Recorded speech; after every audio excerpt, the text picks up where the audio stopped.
Muchas gracias a todo el mundo por venir. La verdad que es un privilegio reunirse ahora, en la época de COVID, y más en un sitio como este. Es maravilloso, ¿no? Muchísimas gracias a Nieves. ¿Dónde está Nieves? Dadles un aplauso a Nieves. Por dejarnos su casa. Tenemos suerte de hacer un día maravilloso y tenemos además una persona muy interesante a la que escuchar. Es el periodista Paco Reyero. Un par de notas, por favor, para que os den paella vais a tener que tener una cinta amarilla. Así que pedirla, porque esto es lo que dice si sois socios de la Casa de España, no sois socios, etcétera, ¿vale? Para luego. Y nada, creo que no tengo ninguna nada más que decir. Solo voy a leer unas palabras, quiero decir, para presentar a Paco.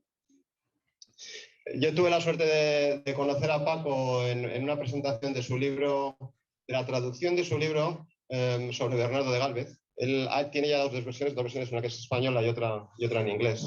Y hoy nos va a hablar de Clint Eastwood.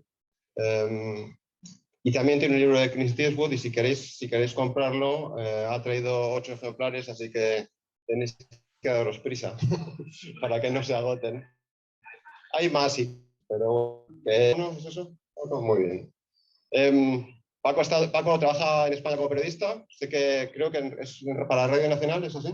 Para Radio Nacional de España y para Onda Cero también, si no me equivoco, ¿o no? Para Onda Cero trabajé y ahora con Canal. Ahora con Canal Sur, muy bien. Aquí hay unas palabras. Desde hace años presta servicio en La Razón, colabora en Onda Cero, Antena 3, Canal Sur Radio y Televisión. Licenciada en Ciencias Económicas y Empresariales por la Unidad de Sevilla, cursó sus estudios de periodismo en la Universidad SEC de Segovia y tiene un máster de radio de la Universidad Pontificia de Salamanca. Muy bien. Pues sin más, os dejo con Paco. Un aplauso, por favor.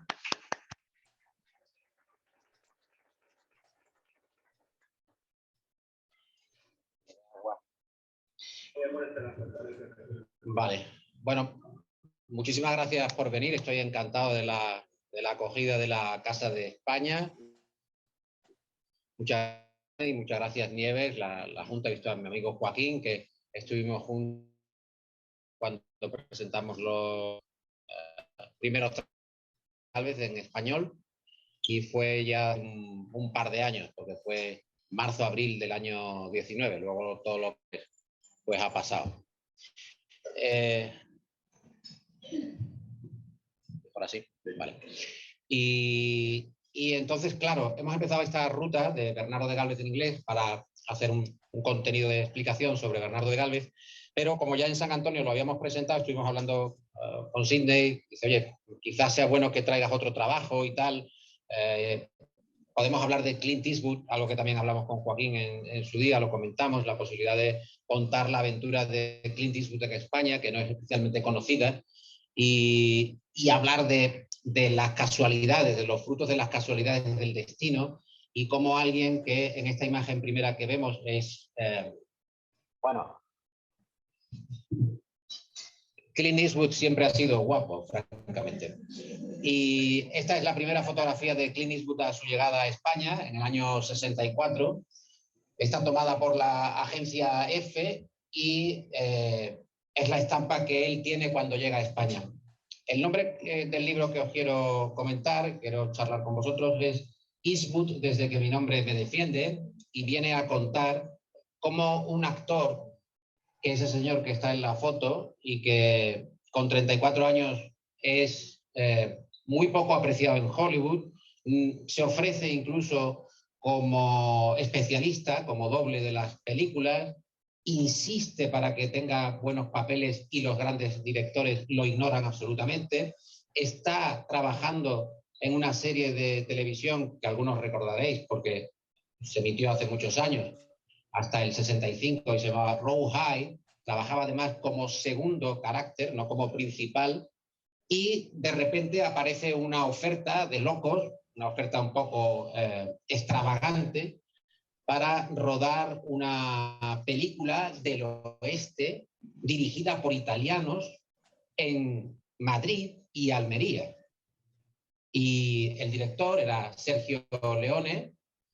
La película en principio se iba a llamar El magnífico extranjero, y Sergio Leone era un hombre muy fantasioso, era muy imaginativo, era creativo y también un poco fabulador. Él pensaba que para esa película de bajísimo presupuesto, que estaba pagada por parte de dinero italiano, parte de dinero alemán y parte de dinero español, de producciones de distintos países, él podía contar con Henry Fonda, o podía contar con Charles Bronson, o con actores de gran fuste ya entonces. Claro, era una cosa verdaderamente, bueno, de imaginación. Finalmente la película se le ofreció a Clint Eastwood, que se decidió a ir a España porque tenía un problema de tipo matrimonial. Tenía una relación paralela en su matrimonio. Él va a tener un hijo fuera del matrimonio y decide poner tierra de por medio. La oferta también le viene bastante bien para escapar un poco de esa situación personal compleja, complicada, y se va a España sin pensar que esa película le puede dar ningún fruto. La idea es, bueno, me escapo unos días, conozco España, conozco Italia, me doy una vuelta por Europa y pruebo a ver qué pasa allí en 8 semanas o así.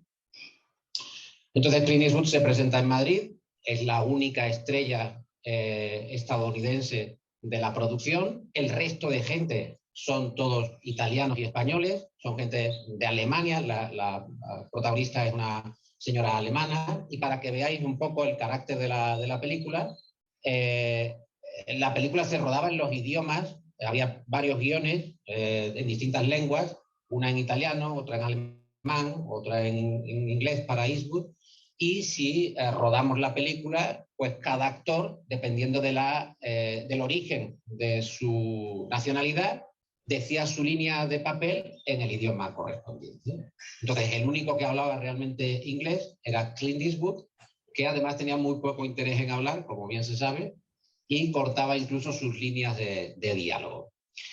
Eastwood llega a España y la película tiene muchísimos problemas de producción. Tiene tantos problemas que no hay dinero ni siquiera para que se le paguen las dietas a Eastwood. Eastwood amenaza repetidamente con largarse del rodaje, al punto de que lo cogen camino del aeropuerto y el director, Sergio Leone, lo convence para que apure unas semanas más y que se acabe la película y después ya se verá. Digo, todo esto puede parecer un poco caótico y pintoresco, incluso extravagante, pero realmente es la base del libro y cuenta cómo alguien, que ahora mismo es un icono, y yo creo que es el último gran marchamo del Hollywood clásico, acaba encontrando la fortuna en un sitio verdaderamente inesperado, cuando además los western ya han caído del moda, ya no están verdaderamente en su más alto nivel, y lo que hacen es una serie de italianos allí, pues se dedican a hacer copias de las películas de John Ford o de las películas de Howard Hawks, y entonces se dedican a eso, a copiar los argumentos, como aquellas novelas que había en los 60, de gente que escribía desde Barcelona y escribía precisamente sobre Texas, pero sin haber visitado nunca Texas. Entonces escribían un montón de novelas, González Ledesma, o este tipo de escritores, que bueno, tenían mucho éxito, pero no tenían nada que ver con el oeste. Sergio Leone, que es el director de esta película, busca localizaciones y encuentra Almería, provincia de Almería, con unos paisajes fascinantes, verdaderamente una naturaleza que deslumbra.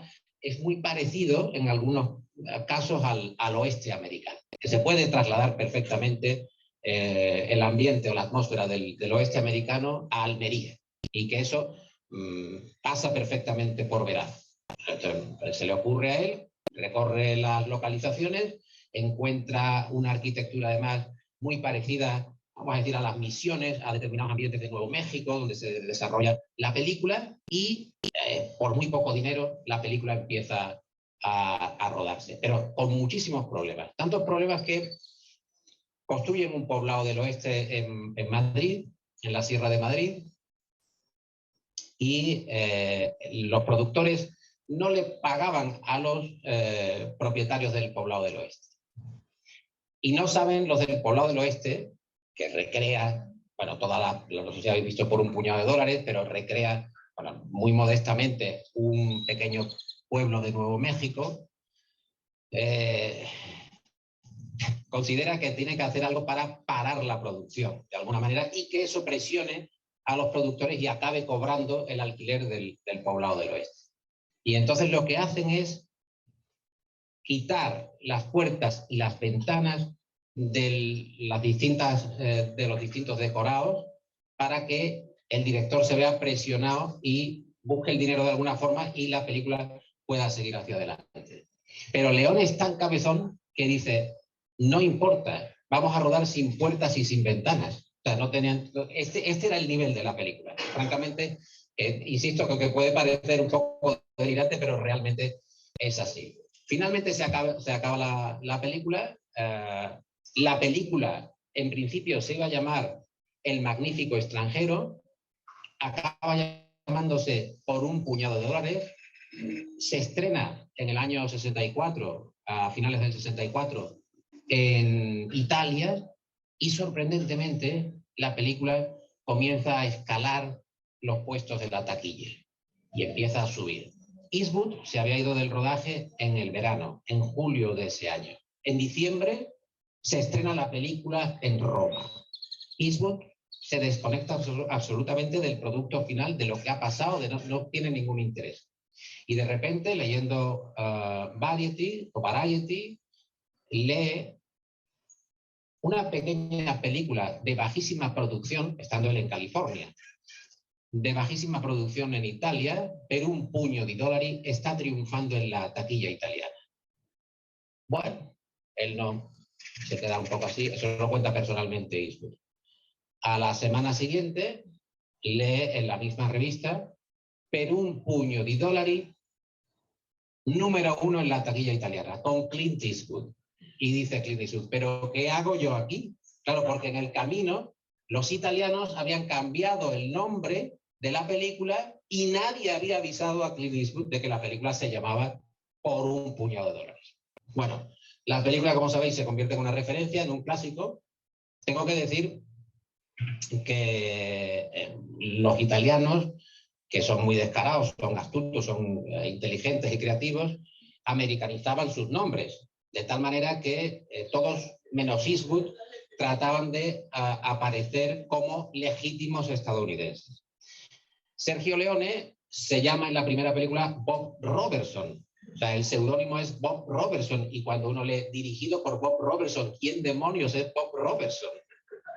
Pero es que Ennio Morricone, que realmente es el portentoso autor de la banda sonora y toda una obra que ha marcado la historia del cine, se llama Dan Savio. ¿Quién es Dan Savio? Van utilizando nombres, seudónimos, para que parezcan que son verdaderamente producciones estadounidenses. El único estadounidense realmente es Clint Eastwood, que además se quiere largar del rodaje.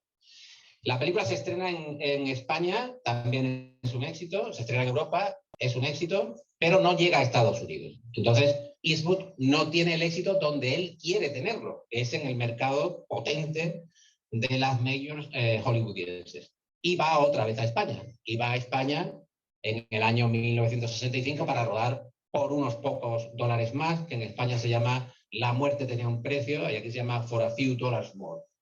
La película sigue siendo un éxito, muy bien de taquilla, pero la película sigue sin estrenarse en Estados Unidos.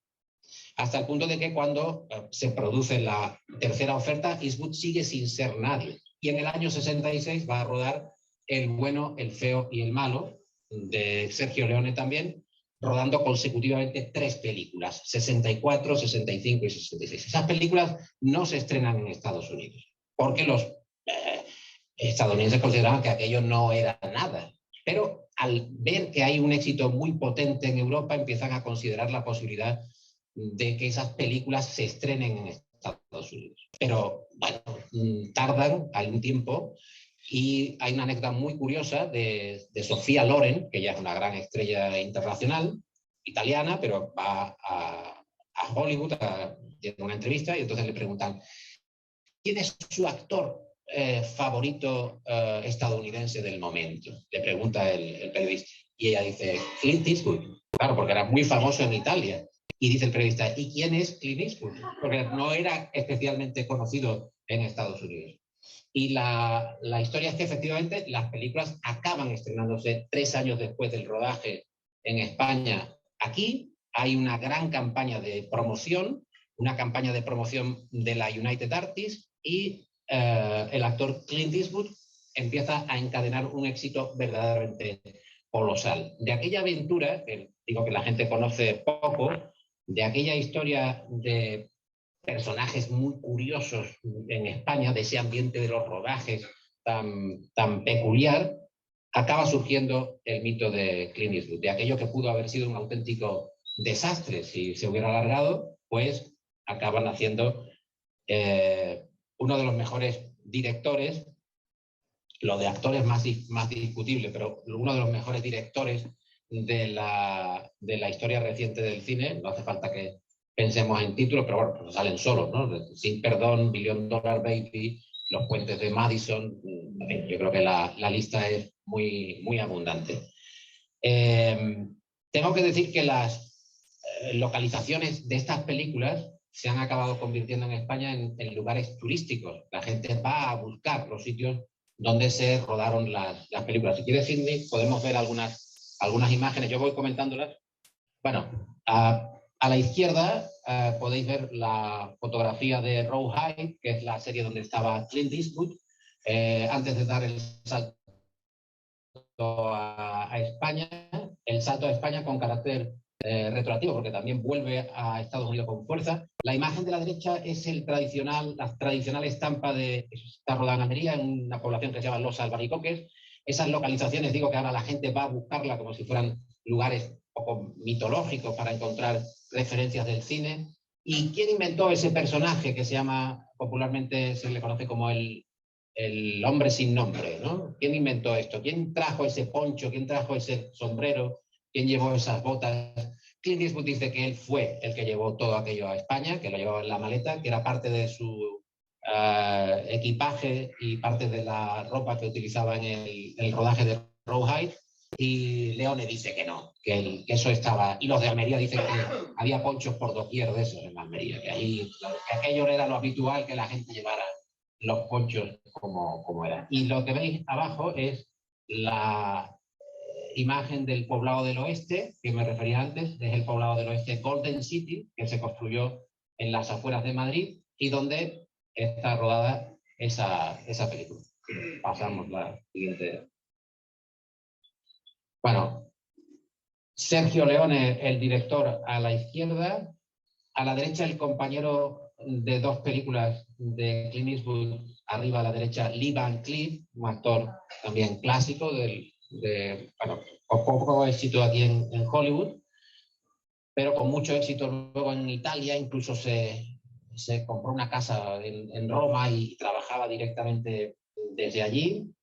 Es muy curiosa la relación de Lee Van Cleef con Clint Eastwood. Hay algunas anécdotas muy pintorescas también, porque a Lee Van Cleef le gustaba bastante la noche y le gustaba la bebida. Eastwood siempre ha sido un deportista, es un hombre que se ha cuidado mucho, y en aquellos veranos en los que rodaban las películas bajo un paisaje de desierto almeriense, con mucho calor, con pocas condiciones para estar relajado y cómodo, Eastwood tenía material deportivo para poder entrenar durante el rodaje, y cuando tenían que coger los taxis que los llevaban a una localización o a la otra, Eastwood le decía al taxista de turno: voy a correr un poco, luego ya te cojo, quédate y que yo voy un poco y tú luego vienes a recogerme, ¿no? Y mientras Ivan Clint decía: bueno, este está un poco chalao, ¿no? El calor que hace aquí, que hace este. Y él tenía una petaquita, se sentaba detrás del taxista y lógicamente se acompañaba con su petaca. Eli Wallach es el compañero de la tercera película, del bueno, el feo y el malo. Para mí es un actor con mucho registro, con mucha capacidad también. Y hay que decir que Eastwood nunca ha vuelto a España, jamás ha vuelto a España después de todo aquello. Ahora tiene 91 años, sigue trabajando con un ritmo bastante, yo diría que más que notable, sobresaliente, porque va casi a película por año. Tiene un lema que es "Don't let the old man in", no dejo entrar al viejo en casa, o no dejo entrar al viejo, quiero seguir activo. y con esos 91 años, pues digo que no ha tenido tiempo tampoco de volver a España. Sin embargo, Eli Wallach sí volvió a Almería, fue homenajeado y los directores y la gente de Almería le dijo a Wallach, oye, ¿por qué, ya que estás aquí, no haces una llamada a Eastwood y a ver si él, así de esa manera, se anima a volver, ¿no? Porque claro, es una referencia y Eastwood nunca ha vuelto. Y entonces Eli Wallach convocó a la prensa en el hotel y hizo lógicamente la representación de que llamaba a Clint Eastwood y que Clint Eastwood estaba al otro lado de la línea telefónica, que parece que fue así. Llamó y le dijo, oye, Clint, ¿qué tal? ¿Cómo estás? Bien, tal. Y dice, oye, tienes que volver a Almería. Claro, la gente en Almería pues se quedaba fascinada, ¿no? Con esa, cómo se involucraba Wallach para llamar a Eastwood. O con lo que llama la atención es que Wallach le dice, y ya hay agua caliente en Almería. Porque claro, cuando rodaban en aquellos años, las condiciones eran muy duras para la población, no tanto para las estrellas, para la población que vivía aquellas condiciones y donde había sequía y había carestía y problemas de abastecimiento, ¿no? Y había gente que trabajaba en 2 y 3 películas a un mismo tiempo y buscaban a los balos que salen tanto en estas películas de determinados ambientes y trabajaban, digo, en esos ambientes. El doble de rodaje de Clint Eastwood en la primera película es un rejoneador. O sea, es alguien que es Manuel Vidrié, que luego fue un gran maestro del rejoneo, pero el hombre se ganaba la vida haciendo de doble a caballo de Clint Eastwood, que decía, no, y él monta muy bien a caballo, ¿no? Entonces, ese era el ambiente de las películas. Vamos a seguir viendo las mesas. Bueno, como veis, ha habido distintas cartelerías o distintas pósters de las películas, los distintos estrenos, pues hablamos de los nombres en italiano o en inglés o en español, las distintas versiones que han tenido las películas. Bueno, lo que me refería antes es que los ambientes o la atmósfera de las películas usan muy bien los paisajes que están a la mano y que son paisajes que no son decorados, o sea, no hay que levantar un decorado, eso está ahí y está muy a la mano y no tiene un coste, no hay una film commission que esté cobrando por utilizar esos paisajes, entonces aprovechan lo que realmente está a la mano. Hay una anécdota muy divertida, porque la película de Por un puñado de dólares empieza con una escena donde se ve un árbol y Eastwood va avanzando hacia una zona llamada como el Cortijo del Sotillo. Y Leone quería que hubiera ese árbol en esa escena, pero no había, en el desierto no había un árbol precisamente como ese, para que diera la sensación de una soga de un ahorcado. Entonces decide Leone que se monta en una camioneta y va a dar una vuelta por la zona un poco de la agrícola de Almería a ver si encuentra un árbol. Y ve que hay un árbol que le puede casar, que va bien para la escena. Se salta, se mete en un sembrado particular y empieza a llevarse el árbol, a cortar el árbol. Corta el árbol, lo monta en la furgoneta y cuando está a mitad de la operación, aparece el agricultor y le dice, oiga, pero ¿dónde va? que el árbol es mío, que el árbol es mío. Y dice, León, dice, somos del departamento de carreteras y este árbol puede tener algún tipo en fin, de problema con el personal, ¿no? O sea, cosas verdaderamente delirantes que digo que cuenta el libro y que cuenta también el propio Eastwood. La tercera película, El bueno, el feo y el malo, se rodó en Burgos de manera un poco sorprendente, porque nadie se imaginaría que en Burgos puede estar el oeste, pero igualmente hay paisajes que relacionan muy bien la zona de la Sierra de la Demanda, específicamente, con el oeste americano.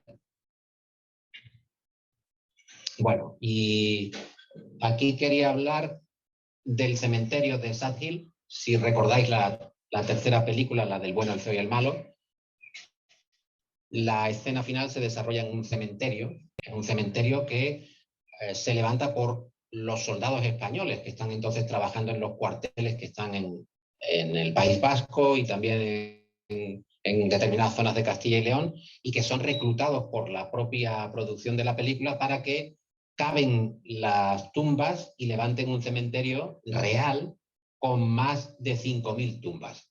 Se cavan las tumbas, se ponen las cruces para que se pueda desarrollar el rodaje de la parte final de la película. Y es una obra, bueno, verdaderamente faraónica, porque trabajan a destajo. Los soldados entonces del ejército español cobran vamos a decir, unas ayudas, unos sueldos extras para que se impliquen en esa producción y hagan ese gran escenario, gran decorado cinematográfico. Seguimos.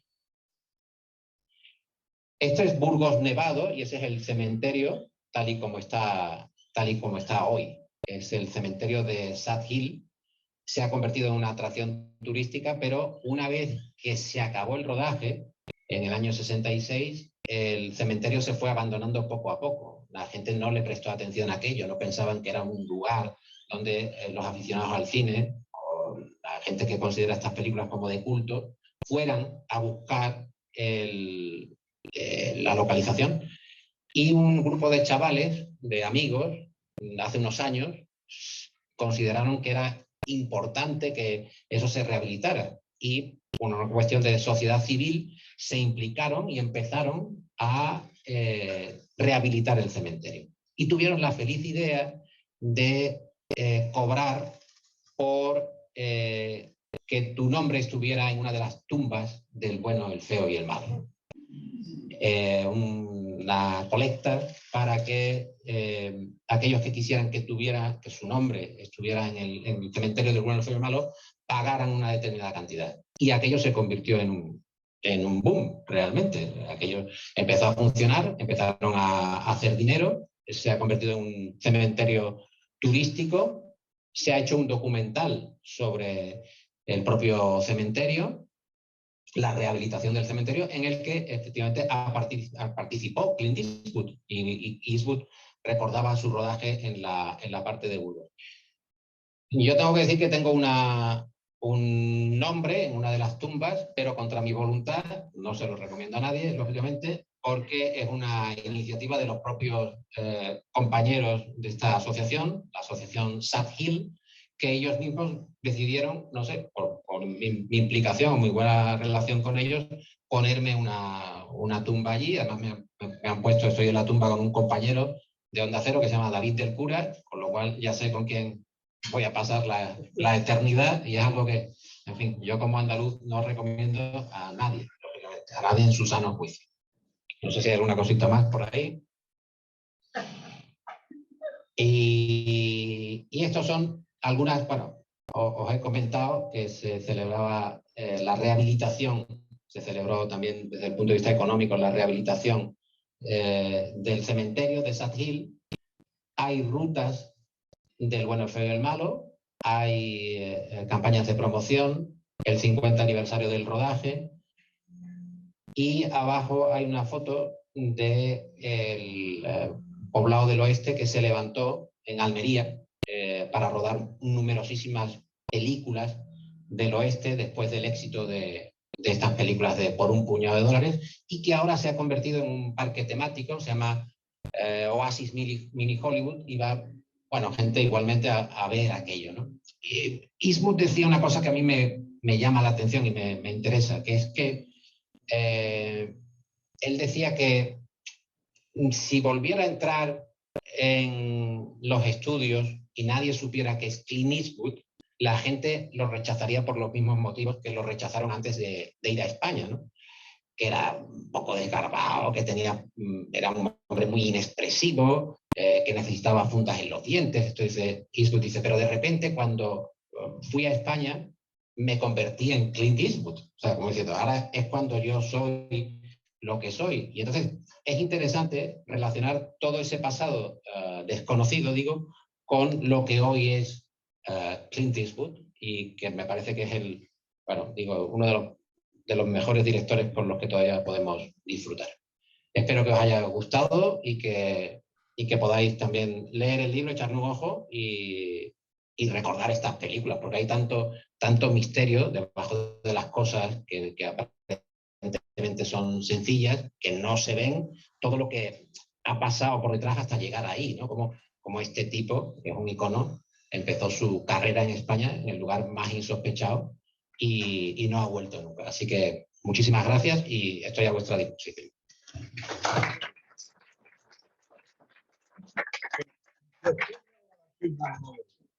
Sí. La primera. He perdido la cuenta. Yo también. He perdido la cuenta. ¿Se ha casado? Se ha casado, yo creo que no sé, no se ha casado, pero relaciones ha tenido infinitas, sí. Y una reciente sí fue hispana y creo que se separó. Y luego tiene otra, yo creo que una novia relativamente nueva, no sé si hace 2 años o 3 años. Pero recuerdo que fuimos a Carmel, a California, a buscarlo, a pedirle la entrevista. No nos concedió la entrevista entonces y yo estuve haciendo notas de referencia en Carmel y buscando a ver la forma de acercarme a Eastwood, pero fue imposible. Entonces me acerqué a su casa, tiene una casa muy, así, muy aparente, ¿no? Y muy grande. Y hay una gasolinera cerca, y una gasolinera, digo, bueno, voy a ver si Eastwood para por aquí. Entonces fui a preguntarle al gasolinero, como una cosa así también curiosa, ¿no? A ver, digo, oiga, el señor Eastwood viene aquí a echar gasolina. Y dice, por supuesto que viene. Digo, viene Eastwood a echar gasolina aquí. Digo, el dato es curioso, ¿no? Entonces dice, no, sí viene aquí, dice, pero él no deja que nosotros le echemos la gasolina. Él no quiere que echemos. Dice, cuando yo voy a ayudarle o a preguntarle, ¿quiere usted algo? Él me dice, ¿cree usted que yo soy tan viejo como para no echarme yo la gasolina por mí mismo? Ese tipo de cosas. ¿Dónde, Carmelo?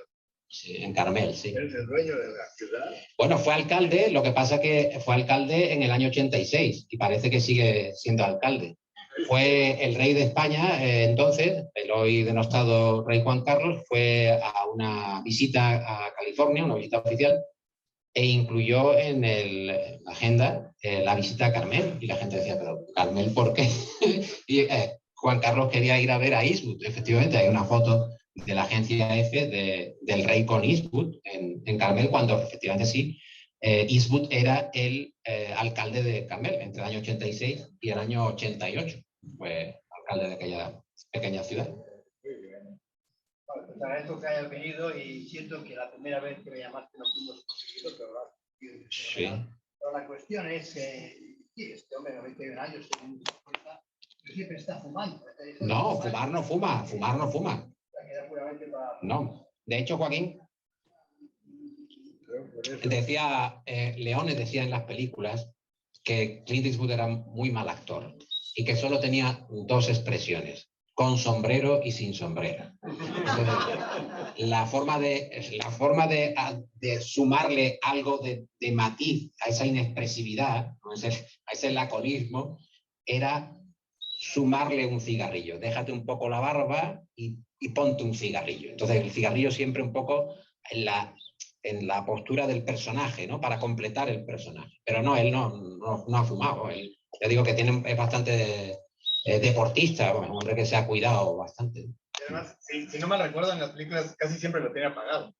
Sí, bueno, juega con eso, ¿no? Pero es divertido, digo, todo el ambiente.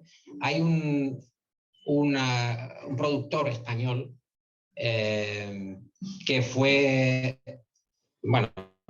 a Hollywood y había coincidido en el rodaje de estas películas con Eastwood en España. Y él va a promocionar la que luego fue el segundo Oscar de España de película extranjera, que es Belle Époque, en el año 94.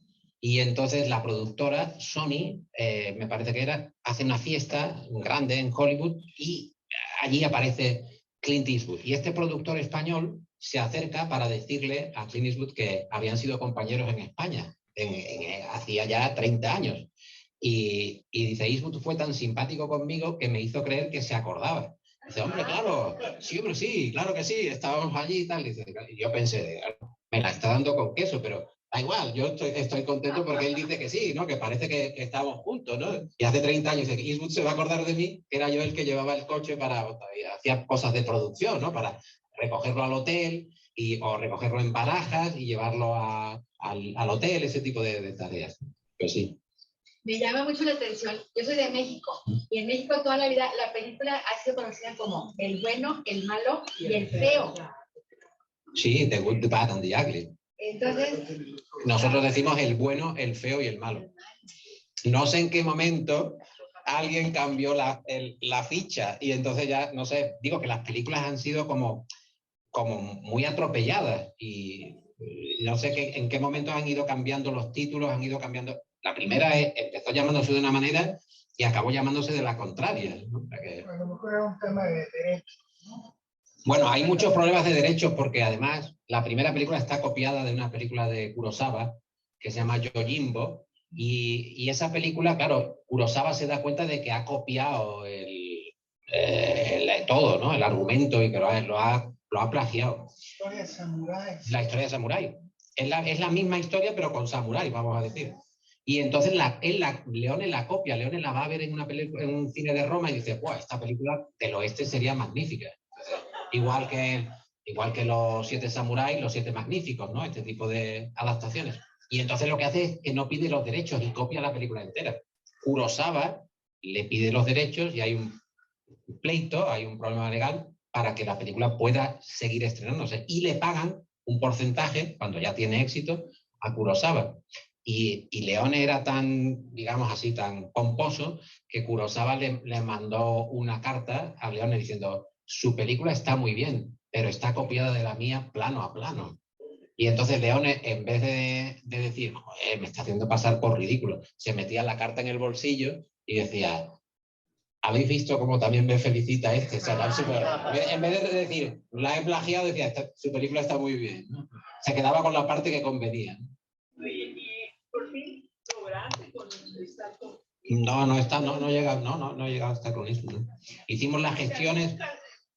Si Eastwood no ha ido a España, ¿cómo va a ver a verme a mí, no? Le dio la entrevista o la reunión con el rey. No, bueno, yo creo que Eastwood ha ido a Europa varias veces, ha ido a Cannes, por ejemplo, ha ido a Venecia. No, a España no ha vuelto. Y nosotros la solicitud que hicimos se valoró y tal, pero al final eso nunca nos dio la entrevista. Sí, pues exactamente. Pero vamos, ya si el rey Juan Carlos escribe el libro ya es lo que le faltaba. No sé si podrías comentarnos un poco, si sabes algo de la rivalidad que tenía con John Wayne. No. Un poco, a lo mejor esa era Bueno.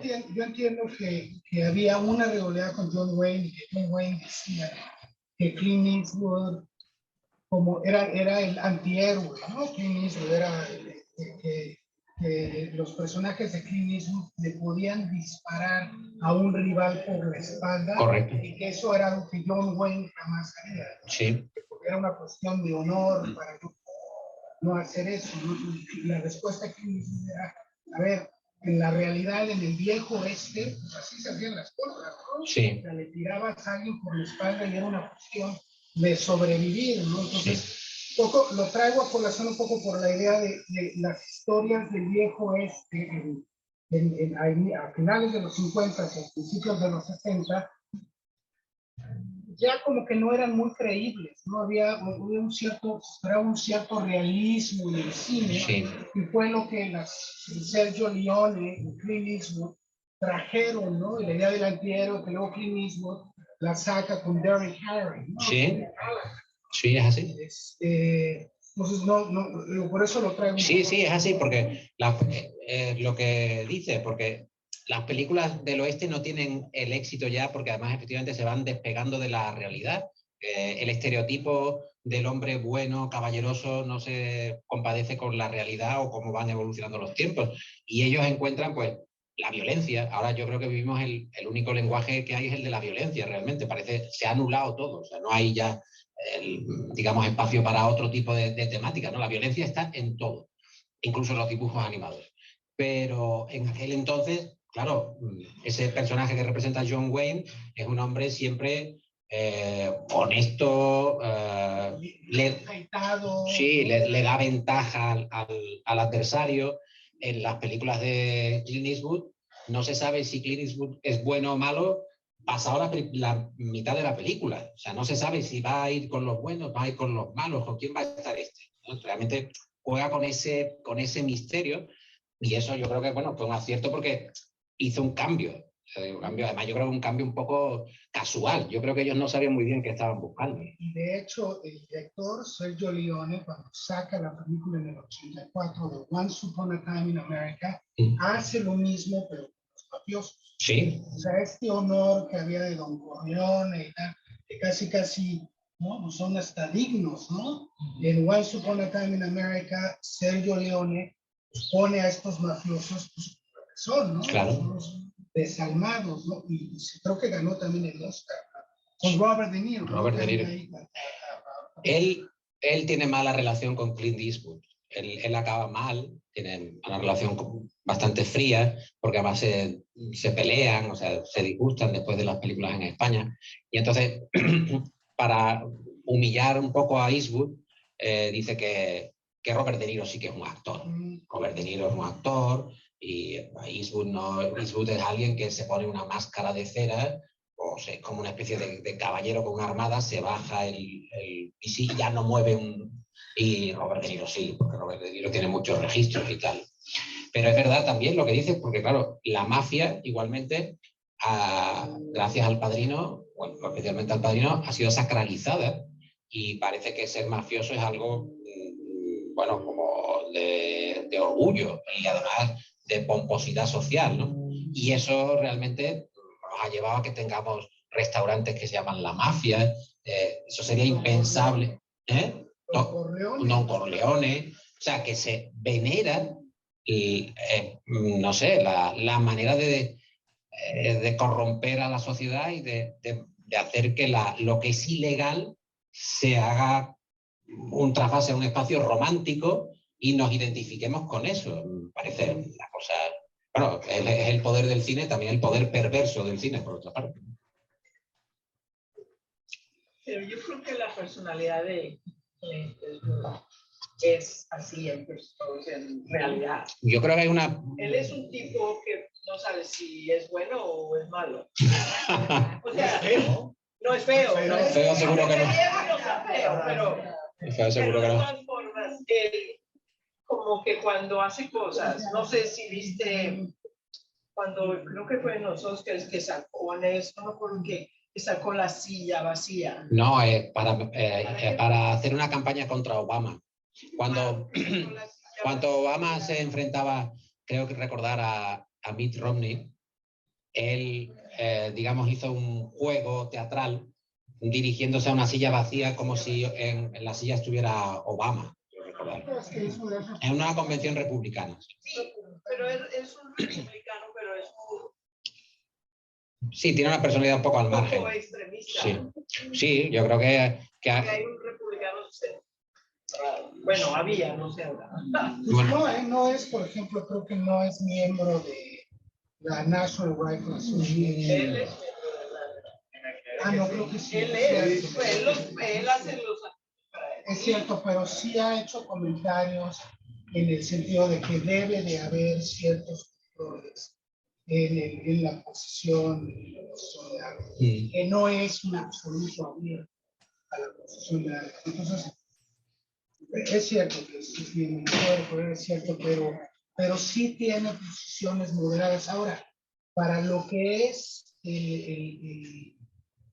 el perfil político del americano clásico de hace años, pues es muy centro. O sea, eso es también que hay que entender, que desde una visión europea, claro, pues sí puede parecer extrema derecha, pero es porque este país tiene una ideología distinta a la que tiene nosotros.